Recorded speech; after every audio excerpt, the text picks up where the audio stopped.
네, 안녕하십니까. 최창준입니다. 네, 김대리입니다. 네, 오늘 날씨가 예전보다 그냥 많이 추운 것 같습니다. 아마 주식시장이 약간 그 분위기가 좀 썰렁한 것 같아서 주식하는 저희들로서는 약간 뭐 저희 투자자들도 시청자들도 모두 다 조금 기분이 더 뭐 육체적으로나 정신적으로 추우신데요. 그래도 봄은 옵니다. 그래서 힘내시고요. 어쨌든 좋은 투자 하셨으면 좋을 것 같습니다. 예. 네. 봄 너무 먼데 어떡하죠? 봄 멀어요? 땡겨야죠, 먹으면 안 되면. 빨리 왔으면 좋겠습니다. 네. 네, 미니 강의 시작하겠습니다. 네.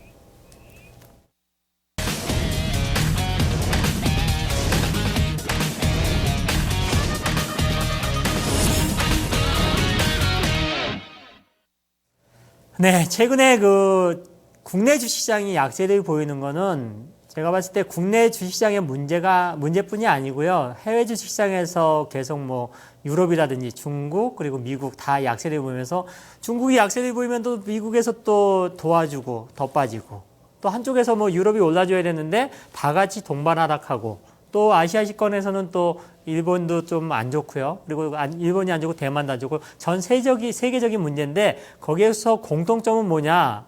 어쨌든 전체적인 경제 지표가 안 좋다는 겁니다. 그런 분위기, 그런 것들이고 또 최근에 많이 상승한 거에 따른 그런 그 차익 실현 물량들이 나오는 거 이런 것들 그리고 금리 인상을 미국에서 하면서 3월 달에 금리 인상을 추가적으로 하지 말라는 그런 뭐랄까 헐리우드 액션도 약간 포함되어 있는 것 같고요. 그래서 해외 주식시장 약세에 따른 동반 하락이 지금 진행되고 있다는 거고요. 그다음에 두 번째는 차별적 시장이 계속 지속됩니다. 주도주는 상승합니다. 주도주가 예전하고 많이 바뀌었습니다. 삼성전자, 현대차, 무슨 뭐 또 제약바이오 이런 종목들이 계속 주도주였다가 화장품 주도주였다가 최근에는 어떤 게 주도주냐? 뭐 전기차 쪽하고요. 그리고 제약 쪽이 완전히 그냥 주도주로 나타났거든요. 뭐 동아 ST라든지 또 유한양행, 녹십자 얘네들이 시가총액이 많게는 20조 원에서 적게는 한미약품까지 20조 원에서 적게는 뭐 10조 원 정도 돼 있는데 그게 삼성전자 150조 이상 그리고 현대차 40조, 30조 그리고 SK 하이닉스의 공백을 이쪽에서 메꿔주는 거거든요. 그러면 그 나머지 무슨 뭐 경기 민감주애들 뭐 화학이라든지 정유, 철강, 기계, 조선 뭐 기타 태양광까지 걔네들은 건설까지 계속 그 비주도주들은 시장이 좋으나 안 좋으나 상승할 때는 못 올라가고 하락할 때는 내려가면서 어쨌든 간에 어려운 그런 모습을 차별적 시장이 계속 진행되고 있습니다. 그리고 지금 시장은 약세 시장이지만은 절대 폭락 시장은 아닙니다. 여기서 내가 대응만 잘하시면은 지금보다 조금 더 나은 결과가 발생할 수 있을 것 같습니다. 그리고 주요 국가별로 봤을 때 경기 모멘텀을 보시면은요. 지금 미국 같은 경우 지금 그 경기 성장률이 한 2%대에서 지금 옆으로 횡보하고 있고요. 크게 나아지지 않고 있고 나빠지지도 않고 있고 유로존 같은 경우는 경제 성장률이 1.9%대에서 약간 긍정적으로 약간 우상향 쪽으로 약간 가는 분위기고요. 그리고 일본 같은 경우는 제일 안 좋습니다. 0.7%대에서 지금 다시 또 안 좋아지려는 모습을 보이고 있고 신흥국, 뭐 중국, 인도, 브라질, 한국까지 포함되어 있는 그런 그 13개국의 그런 그 신흥국에서는 지금 어쨌든 간에 지금 약간 호전되는 분위기죠. 뭐 5%대 그런 경제 성장률을 보이고 있는데 여기에는 뭐 중국 같은 경우가 6%대고 그리고 그 다음에 제조업 지수 같은 경우는 다 50% 정도 이상에 있습니다. 근데 중국은 50 이하로 떨어졌습니다. 그리고 신흥국은 50%밖에 되지 않으니까 선진국보다 신흥국 경제가 그렇게 좋지가 않습니다. 그래서 최근에 그 선진국 쪽으로 중치 자금이 좀 이동하는 모습을 계속 보여주고 있습니다. 그리고 그 다음에 중국 위안화 관련해서 코스피 지수의 추이를 보시면은 중국 위안화가 약세를 보인다. 그러면은 우리나라 시장은 옆으로 계속 하락하는 모습을 보이겠습니다. 위안화 약세하게 되면 중국 기업들과의 경쟁력에서 우리나라가 밀리기 때문에 경쟁하는 그런 품목들이라든지 그런 제품들이 많거든요. 그런 측면에서 봤을 때 위안화 약세는 국내 주식시장에, 국내 기업에는 악재다. 이렇게 보시면 되겠고요. 다음은 지난 8월 달에 위안화 평가절하 했을 때, 요때가 8월 달이거든요. 8월 달에 평가절하 했을 때 보면은 MSCI의 전 세계 지수는 하락을 했습니다. 그리고 위안화는 약세를 보였고요. 지금도 똑같은 모습을 보이고 있습니다. 위안화가 약세를 보이면은 주식시장은 하락하는 모습. 그러니까 환율의 영향도 굉장히 크다는 것을 볼 수가 있습니다. 그리고 중국 제조업 지수하고 서비스 PMI 지수, 제조업 서비스 PMI 지수 보시면은 그나마 서비스업 지수가 50 이상에 있었는데 이번에 1월 달에 50 이하로 떨어졌습니다. 그리고 제조업 PMI 지수는 지금 50 이하에서 계속 안 좋은 모습을 보이고 있습니다. 그러면 중국 경기가 그만큼 안 좋다는 것을 단면적으로 보여주고 있습니다. 그리고 WTI 지수 안 넘어갔는데, 네, 지금 넘어갔네요. 좀 늦었는데, 자, 다시 한번 보겠습니다. 자, WTI 원유거든요. 원유, 그다음에 두바이 원유인데, 이 가격이 지금 WTI 원유가 지금 WTI 가격이 두바이유보다 높은 경우에는 어쨌든 간에 미국 기업들의 영업이익률이 하락한다. 그러면 금리 인상해가지고 어쨌든 간에 그 대출 이자 많이 발생하고요. 그러면 이런 유가 관련해서도 미국 기업들의 실적이 조금 약간 실적에 부정적인 역할을 한다 그러면은 어쨌든 간에 미국 시장도 여기서 추가적인 그런 지수가 올라가거나 기업들의 실적이 좋아지지 않았기 때문에 미국도 어쨌든 간에 지금 분위기는 별로 좋지가 않습니다. 그리고 주가는 올라 있는 상태이니까 자연스럽게 뭐 내려오는 거겠죠. 기업들 실적이 악영향을 끼치면서 그런 측면이 있고요. 그 다음에 중국 제조업 지수하고 중국 지준율 추이. 중국 제조업 지수가 경제 지표가 안 좋게 나오면은요. 그러면은 어떻게 되는지 아십니까? 중국에서는 무조건 금리를 인하를 해가지고 경제 살리기를 할 수밖에 없습니다. 그래서 지금 경제 지표가 계속 안 좋을 적에 안 좋다 하니까 너무 부정적으로만 보시지 말고요. 금리 인하 시점이 이제 점점 더 다가왔다. 그건 뭐죠? 지금은 어쨌든 간에 다 엎어진 물이기 때문에 이제는 다 정리하고 수습하고 다시금 금리 인하도 해가지고 약간 기술적인 반등이든 분위기가 좋아질 때까지 지금 주도주 위주로 해가서 매매를 하면 된다고 볼 수가 있겠습니다. 그리고 상해 종합지수하고 12개월 대출금리 추이를 보시면은 이게 이제 녹색 선으로 펴시는 게 상해 종합지수 흐름이거든요. 지금 급락을 맞았습니다. 그랬을 적에 어떻게 되죠? 급락을 맞는 시점마다 금리가 인하를 했습니다. 계속. 그러니까 너무 부정적으로 생각하지 말라는 거예요. 중국 시장이 폭락했으니까 세계 주식시장이 다 같이 폭락했으니까 지금이 안 좋다? 그건 아니라고 봅니다. 그 가운데서도 상승하는 종목은 분명히 있습니다. 자, 미국의 주요 기업들의 해외 매출 비중입니다. 이거는요. 미국 다우 지수에 편입되어 있는 그런 미국 기업들의 해외 매출 비중을 보시면은 뭐 대부분 대기업들 같은 경우, 유명한 대기업들은 해외 매출 비중이 50% 넘는 기업들이 굉장히 많습니다. 근데 지금 위안화 약세, 중국과의 경쟁 붙죠. 그리고 중국 경제 안 좋죠. 그리고 유럽 경제 안 좋죠. 그러면은 미국 주요 기업들의 매출도 줄어들 수밖에 없어요. 그러면 여러 가지 금리, 또 환율, 그리고 경제 부진, 경제 지표 부진 이런 것들이 다 엇물리면서 지금 시장이 이렇게 급등을 할 분위기는 아닙니다. 그렇다고 급락을 할 분위기가 아니에요. 그러면 우리나라 같은 경우도 삼성전자, 현대차, 무슨 뭐 조선주, 화학주 이런 공백을 뭐에서 메꿔주죠? 화장품하고 제약주에서 메꿔주잖아요. 그나마라도. 그죠? 그런 쪽. 그러면 나는 안 좋은 쪽 버리고 좋은 쪽 주도주 쪽으로 배팅하면 되는 거예요. 그러면 거기에서 삼성전자 시가총액보다 제약주 시가총액이 적은데도 불구하고 삼성전자의 그런 수익 공백을 메꾸려 그러면은 투자자 입장에서 그러면은 그쪽을 급등을 시켜야 되잖아요. 그쪽으로 갈아타면 단기간에 큰 수익이 날 수 있는 그런 차별적인 시장이 계속 진행되고 있습니다. 자, 그러면 주요 투자 자산별 투자와 의견을 보니까 주식이 있잖아요. 주식 다 확대가 유명한 그런 금융기관들에서 주식을 올해 확대 쪽으로 많이 봤습니다. 근데 아이러니하게 현금도 확대해요. 주식도 확대고 현금도 확대 비중이 높습니다. 그리고 채권이라든지 아니면 원자재는 축소. 그러면 지금 여러 가지 투자 자산에서 투자할 거는 뭐죠? 자, 정리를 하자면은 주식을 적절히 배팅을 하면서 주식 쪽에 투자를 하면서 현금 비중을 유지하라. 이렇게 하시면 돼요. 시장 상황에 따라서 주식 비중과 현금 비중을 적절히 조절하면서 주도주 위주로 배팅을 하게 되면은 승산이 있다는 것을 보여주고 있습니다. 이쪽 뭐 회사치라든지 원자재 쪽은 뭐죠? 경기 민감주하고 굉장히 민감한 그런 부분이거든요.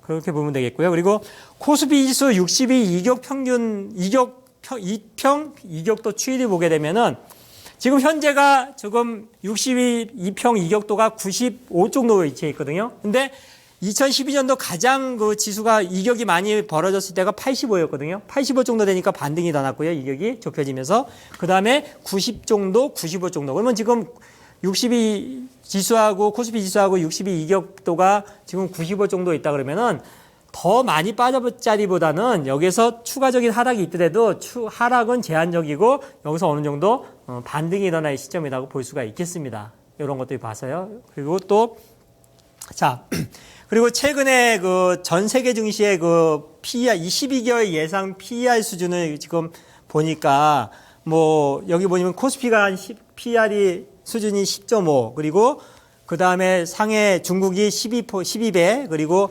다우존스가 14배, 그 다음에 뭐 S&P 500이 15배. 그러면 중국 시장이 어쨌든 경기 부진이고 여러 가지 기업들의 실적 이런 것들이 다 있어도 12배 정도면은 고평가는 아니라고 보는 겁니다. 고평가는. 다른 뭐 국내 코스피는 10.5배인데 그럼 여기서 중국 상해종합지수가 여기서 추가적인 하락이 일어난다 그래도 제한적일 수밖에 없고 중국 같은 경우는 어느 정도 정부의 영향력이 세기 때문에 경제 정책 같은 것도 어느 정도 쓰면서 진짜 마지노선에 이르렀을 때는 경기 부양책을 쓰면서 어느 정도 하방에 따른 하락에 따른 그런 방어가 들어가지 않을까 지금 그렇게 보고 있습니다. 그래서 지금 고평가된 게 아니다. 중시장에 너무 하락하는 거에 따른 공포를 가지지 않아도 된다고 보겠습니다. 그리고 삼성전자 실적 4분기 실적 올해 4분기 실적이 발표가 났는데 예상치보다 지금 영업이익이 줄어들었습니다. 그리고 전망치보다 그리고 2013년도도 3분기 때는 예상치보다 영업이익이 늘었고 4분기 때는 전망치보다 줄었고 그리고 4분기 때 보통 이제 실적이 조금 안 좋은 모습을 보이고 있습니다. 기업들 실적이. 그래서 그런 거를 통계를 나온 게 보니까 코스피 기업 분기별 기업 실적 발표치를 보니까 2010년도, 11년도, 12년도, 13년도, 14년도까지 봤을 때 동그라미 편 내가 이게 뭐 실적 관련돼 가지고 어닝 서프라이즈가 아니라 어닝 쇼크가 나왔을 때 빈도거든요. 대부분 어닝 서프라이즈가 난 거는 윗부분인데 4분기 기준으로 봤을 때 대부분 예상 실적보다 어닝 쇼크가 나온 경우가 많습니다. 뭐 2014년도가 가장 적었죠. 2015년도도 아마 어닝 쇼크 나올 가능성이 좀 더 많다고 볼 수가 있습니다. 삼성전자부터 벌써 예상치보다 안 좋게 나왔으니까 그렇게 보면 되겠고요. 4분기 실적은 안 좋고 이제 1분기 실적을 좀 기대를 해봐야 되겠죠. 그리고 그 다음에 연초 글로벌 주식형 펀드 지역별 추이를 보니까 주식형 펀드에 자금이 들어가는 것들 좀 좋은 쪽을 보니까 가장 자금이 많이 들어오는 데가 서유럽 그리고 선진국 그 다음에 뭐 일본 이렇게 들어가는 것을 볼 수가 있겠고 그리고 신흥국 쪽은 별로 지금 분위기가 안 좋다. 중국 쪽 같은 경우도 그냥 펀드 자금이 그냥 옆으로 횡보하는 것을 볼 수가 있겠습니다. 이렇게.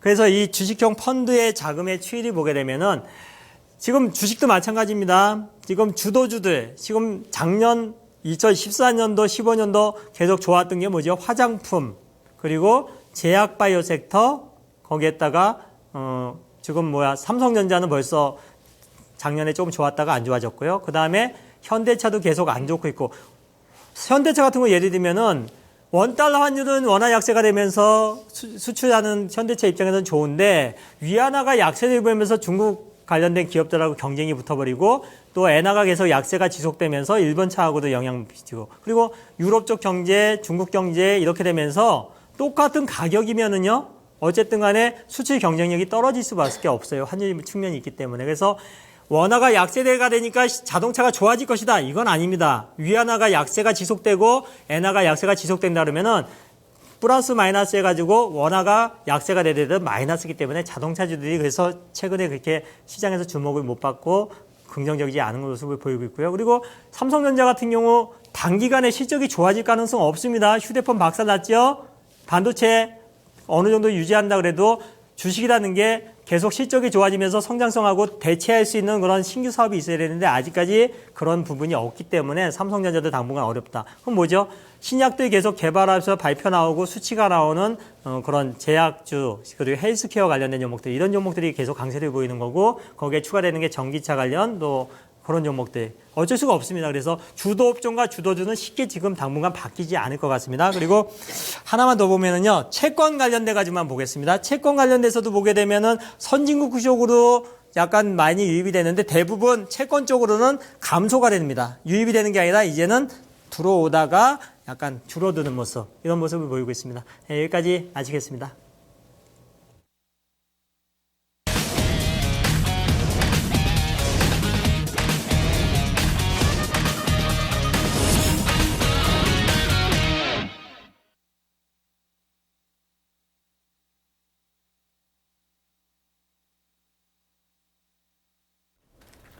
네.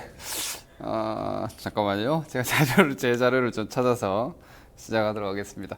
제가 오늘 일단 말씀드릴 부분은, 시장이 지금 변동성이 좀 크고, 장세에 대해서, 현재 상황이 어떻게 돌아가고 있는지 조금 여러분들이 이해라기보다는 상황 인식을 좀 하셔야 될 것 같아서 그 부분 좀 말씀드리도록 하겠습니다. 시황 체크 포인트입니다. 이제 제가 이전에도 교육을 하면서 말씀을 드렸지만 시장의 상황을 보는 이유는 우리가 전략적으로 얼마나 공격적으로 갈 것이냐, 혹은 좀 안정 위주로 갈 것이냐, 혹은 주식에 대한 매수를 할 때에도 목표 수익을 조금 크게 잡고 길게 갈 것이냐, 짧게 잡고 아주 민첩하게 움직일 것이냐, 이런 부분들이 모두 전략적인 판단이 되는데, 그 전략적인 판단을 하는 데서 지금 시장의 환경이 어떻게 돌아가고 있느냐, 이것이 일단 시장 전략을, 그리고 그 시장 전략 안으로 들어가서 또 종목을 선택할 수 있는 그런 기준이 된다고 이해를 하시면 될 것 같아요. 그래서 지금 오늘 시황 포인트를 좀 체크를 좀 해드리겠습니다. 장세가 많이 좀 뒤숭숭하기 때문에, 자, 20달러대를 유가가 확인할 가능성이 현재로서는 대단히 높습니다. 어제 유가가 마감 31.33불인가요? 그럼 이제 한 5% 정도만 떨어지면 앞에 이자를 보게 됩니다. 오늘 우리 장중 거래 동향도 보면은 중국이 반등이 나왔는데도 시간에 유가가 떨어지니까 코스피랑 코스닥이랑 같이 떨어지는 뭐 이런 양상들이 나왔던 것들을 감안하면은 20달러대 유가가 20달러대, 즉 30달러가 이탈이 됐을 때, 지난번에 50달러 떨어졌을 때 50달러대를 한번 깨고 오히려 좀 어느 정도 안정을 보였어요. 그게 1월 6일이었고요. 그리고 오히려 유가가 50달러대 진입해버리면서 저성장과 경기 민감 쪽이 아니다 하면서 오히려 코스닥이 거기서 불꽃 시세가 나와버렸습니다. 그리고 8월 24일 날로 제가 기억을 하는데 40불이 떨어진 40달러가 깨진 시점이 시장이 바닥이었고, 유가도 40달러 이하를 찍고 반등이 나오면서 시장이 반등을 했어요. 이번에도 과연 그 반등 포인트이겠느냐, 요거 한번 생각을 좀 해보셔야 되고 확인이 좀 필요하지 않을까 싶습니다. 왜냐하면 절대적인 가격대 자체가 지금 너무 낮습니다. 너무 낮습니다. 이렇게 유가가 지나치게 낮으면 발생될 수 있는 여러 가지 후유증 중에서 가장 큰 부분 두 가지는, 외국인이 사기가 어렵습니다. 외국인 매수가 안 들어옵니다. 왜냐하면 지금 현재 우리 시장에서 외국인 전체 시장을 말씀드립니다. 전체 시장 외국인 매도 규모가 지금 2위권을 계속 유지하고 있는 게 사우디계 자금입니다. 중동계 자금이 코스피 시장에서 지속적으로 매도를 하는, 이것은 이제 사우디를 포함한 중동 국가들의 재정 상황이라든지, 특히 사우디 같은 경우에는 달러 패극이기 때문에 경상수지는 급격하게 떨어지는데 환율은 오히려 달러 강세로 강한 사우디 리알이 유지되고 있는 이런 상황이라서, 그걸 맞추기 위해서 해외에서 자산을 계속 팔아서 본국으로 들어가고 있는 이런 상황입니다. 이렇게 되면은 20달러대를 찍고 또다시 반등하면서 시장이 큰 변화를 줄까, 이 부분 조금 생각을 해볼 필요가 있겠고요. 또 하나는 이게 지금 저는 지금 무슨 생각을 하면서 요즘 시장을 보면서 무슨 생각이 드냐면, 특히 지난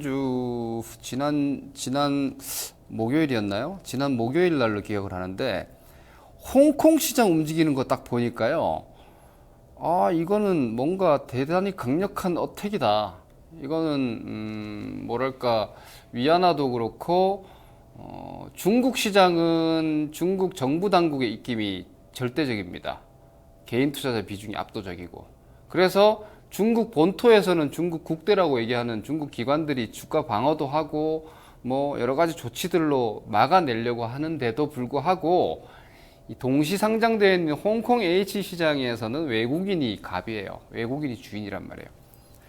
외국인이 홍콩을 그냥 밑으로 막 밀어버립니다. 그러면 본토에서 중국 국대 쪽에서, 정부 쪽에서 지지를 하려고 해서 지지가 안 돼요. 이게 예전에 우리도 뭐 그랬던 적이 있고요. 패를 보여주고 어떤 국가 정책적인 패를 보여주면서 서방 자금이랑 싸우면은요, 뭐 물론 예전에 써버린 소로스 같은 경우에는 뭐 홍콩 당국에 지긴 했지만 진 적도 있지만 이 힘겨루기 뭔가 지금 유가도 그렇고 중국 쪽 특히 움직임도 그렇고 이거는 뭔가 대단히 공격을 하고 있는 어떤 하나의 자산에 대해서 완전하게 한쪽 방향으로 극으로 좀 치고 달려버리려는 한쪽에서 손들고 항복해야지 뭔가 끝나는 그런 움직임 내지는 혹은 둘 중 하나가 완승이 되는 뭐 이런 상황이 돼야지 끝나는 상황으로 좀 가고 있는 모습이라서 약간 이성적인 판단을 하고 볼 상황인가 요 생각을 좀 해야 될 것 같아요. 그래서 요 부분과 이 위안화 약세랑 홍콩 증시 상해 증시가 아니라 저는 홍콩을 말씀드립니다. 상해는 본국에서 정책적으로 드라이브가 가능한데 홍콩은 그게 안 됩니다.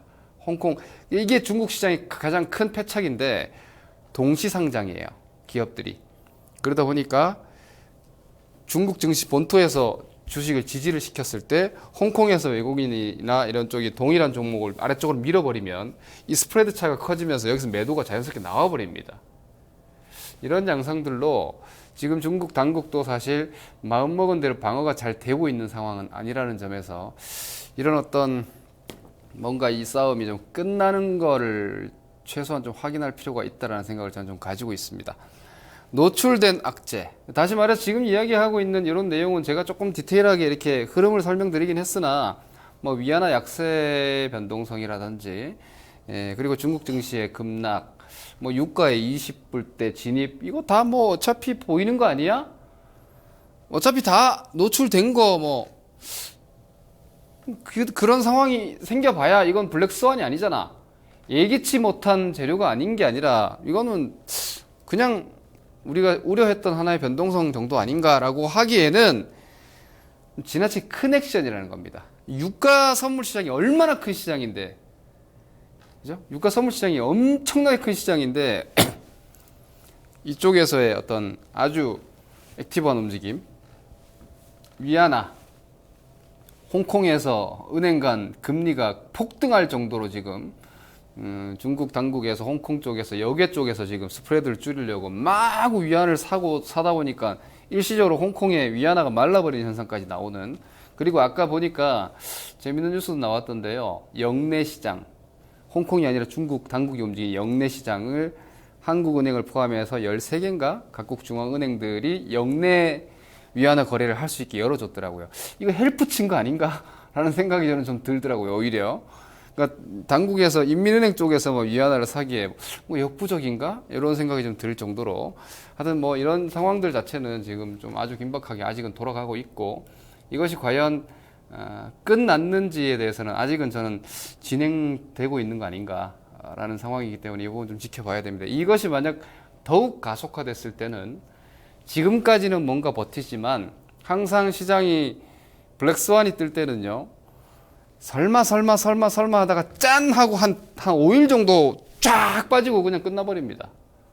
뭐 대비하고 뭐 피하고 확인하고 할 여력이 없어요. 그래서 저는 지금 시장은 어차피 20달러대 유가를 터치를 하고 반등이 나오더라도 이 유가가 강하게 반등할 상황도 못 되고요. 중국 위안화가 어느 정도 지금 추가적인 어떤 뭐 7위안대까지는 가지 않고 뭐 6.62안대, 6.72안대에서 좀 안정적인 행보를 한다 하더라도 위안화는 전 대비해서는 분명히 약세 움직임이고 그리고 중국의 경제 정책 자체도 6%대 성장률을 갑자기 7% 이상으로 올리진 않을 것이고 이런 거 감안했을 때는 시장 지수의 전략적 포지션은 위는 크지 않고 아래는 모르겠다. 뭐 이런 상황이라고 보여지기 때문에 시장이 어떤 전략적인 판단을 하시는 데 있어서는 저는 좀 안정화가 좀 되는 데까지는 혹은 정말 극단적인 상황 이제 이거 터지려고 했구나. 아까 유가가 20달러대 이하로 떨어지고 이 저유가가 유지가 되면은요 남아공 환율이 엊그저께 폭등했었거든요. 요거랑 뭐 베네수엘라 브라질은 지금 카니발을 못 한대요. 지방 재정이 어려워서. 뭐 이런 여러 가지 문제들이 좀 뭔가 제가 볼 때는 그래요. 이거 뭔가 안 끝나는 것 같은데 이거 뭔가 이 정도의 어떤 글로벌 유동성에 대한 강력한 변동성이면 이거 뭔가 아차 싶은 뜨거워하는 뭔가가 좀 나와야지 끝나는 거 아닌가. 이대로 그냥 무마시켜버리면 이거 어차피 그냥 재미없는 시장인데 계속 이 악재에 매몰돼가지고 답답하게 움직이는 시장이면 사실 많이 못 먹거든요. 그럴 거면 지금은 조금 안정적으로 가는 게 낫지 않을까. 지금 말씀드린 내용도 좀 확인해 보시면 유가가 50불 치고, 그죠? 50불 여기서 깨고 반등 나왔죠? 40불 깨고 반등 나왔죠? 요 30불 깨고 과연 반등이 어느 정도 나올 것이냐. 그리고 그때 증시의 반응은 어떻게 보일 것이냐. 여기 보면 유가가 50불 깼을 때가 여기입니다. 그죠? 코스닥, 코스피. 저점이었고, 그리고 유가가 40불 깼을 때가 여기입니다. 그죠? 요 저점들. 그러니까 코스닥, 코스피. 이번에 유가가 30불이 깨졌을 때 과연 이때처럼 짠 하고 위로 돌 것인지 조금 확인할 필요가 있지 않을까. 상대적으로 코스닥이 여전히 강한 것은 분명합니다. 그리고 아직까지는 이런 어떤 우려감이나 여파가 코스닥으로 본격적으로 미치고 있지는 않기 때문에 제가 이런 의견을 드리고 있는 겁니다. 이게 모든 상황이 다 진행됐으면 이렇게 얘기하면 안 되죠. 뒤늦게 뒷북 치는 거니까. 근데 아직까지는 그 정도의 상황은 아니라는 점에서는 만약에 좀 관리를 한다면 지금은 좀 피신을 할 분들은 혹은 확인할 분들은 좀 현금 포지션을 좀 가질 수 있는 정도의 여유는 아직 있지 않나라는 관점에서 보면 지금 지나치게 적극적인 포지션을 가지고 있다라면은 조금은 한 발 확인하고 가도 아쉬울 건 별로 없을 것 같다. 러시아 지수 보시면 마구 떨어지고 있습니다. 이런 부분들이 모두 유가와 연동되어 있기 때문에 이걸 과연 가볍게 볼 수 있는가. 그리고 홍콩 증시인데요. 이거 홍콩 H지수 이거 문제 상당히 큽니다. 국내 증권주 빠지는 것도 이 이유 아주 큽니다. ELS 지금 박살나고 있기 때문에 이게 더 떨어지면은요 국내에서 기초자산을 홍콩 인덱스로 가져간 지수형 ELS들 엄청나게 녹이 많이 됩니다. 이런 부분들 그거를 해칭 걸어 놓은 애들도 그 글로벌 자금들이거든요. 이런 부분 좀 볼 필요가 있겠다. 지금 홍콩은 저점 깼습니다. 상해 저점 안 깨졌죠? 계속 지킬까? 기술적으로는 깰 수 있는데 과연 상해가 3천이 무너지고 뭐 이런 유가가 20이 무너지고 이런 상황에서도 지금처럼 시장이 종목별로 버텨낼까? 한번 생각을 해본다면 지금 투자 환경이 그렇게 호락하진 않다. 이렇게 이해를 하실 수 있지 않을까 싶습니다. 유가 경기 연동 종목들 그러니까 이런 상황이기 때문에 유가와 경기랑 연동하는 종목들이 회복하고 뭔가 어떤 기대감을 가지고 전환되는 데는 시간이 더욱 지연될 수밖에 없는 상황이 계속 되고 있어요. 가격은 싸지만 그 싼 가격을 인정하기에는 상황이 여전히 너무 안 좋다라는 거죠. 시장 안정 시에 여전히 저성장 개별 섹터를 매매하는 게 현재로서는 맞습니다. 유가가 20불 찍고 뭐 이 중국 상황이 뭔가 이제 더 나빠지지 않는다고 해서 확 좋아지는 게 아니기 때문에 그래서 아직은 이런 어떤 저성장 개별 섹터 쪽이 여전히 추세적인 어떤 실적이라든지 포지션은 훨씬 유리할 것이다. 물론 낙폭이 더 심화된다라면은 경기 민감주들 과대 낙폭 리바운딩은 있겠지만 포지션 자체는 저성장 개별 섹터 우선하시라.